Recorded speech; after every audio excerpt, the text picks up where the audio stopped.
Little Dragon's Café was an interesting summer 2018 release.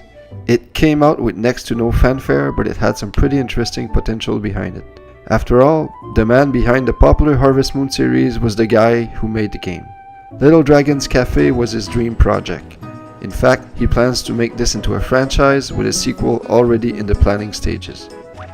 I personally have always enjoyed games like Harvest Moon, Animal Crossing, and Stardew Valley, so this seemed like a no-brainer to me. The premise of the game is quite interesting. During the intro, your mother gets seriously sick and it's now up to you to run the family restaurant. It is also revealed that your mom is half dragon and you receive your very own baby dragon for you to raise. Apparently, that dragon is the key to your mom's recovery. So it's then up to you to run the cafe and take care of the little critter. Running the cafe is pretty straightforward. You go out into the world, collect various ingredients, which then allows you to create recipes for the store. The more variety you have on the menu, the more customers you will attract. As for your dragon, you need to feed it every day and make sure to collect its manure in the morning. The dragon is probably the best feature of Little Dragon's Cafe. He is just adorable and a blast to play with. During various stages of the game, the dragon will evolve into bigger forms and you'll even be able to ride him. Depending on what you feed him, he can change color. This might sound stupid, but figuring out what food you need to feed your dragon to turn him purple is half the fun. Exploring the island is also a very pleasant thing to do. Every few hours you will unlock new areas which will in turn grant you new ingredients, which you've guessed it, will allow you to create better recipes.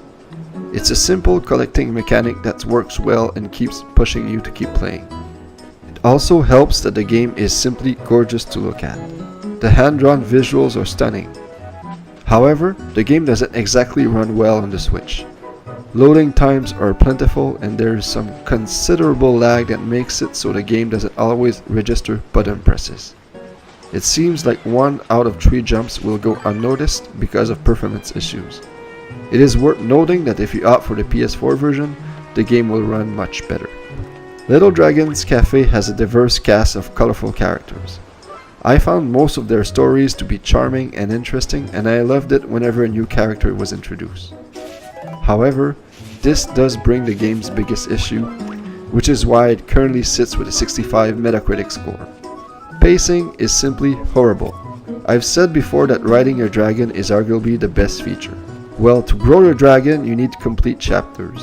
For some reason, between the dragon's teen years and its full adult form, there's 4 or 5 chapters which takes about 12 hours to complete. So during those hours, you're limited to a small sample of the island and you don't get access to the best feature of the game. Even worse, the last full dragon form which grants you full access to the island is post-game. By that time, there isn't much reason to play unless you're going for the Platinum Trophy.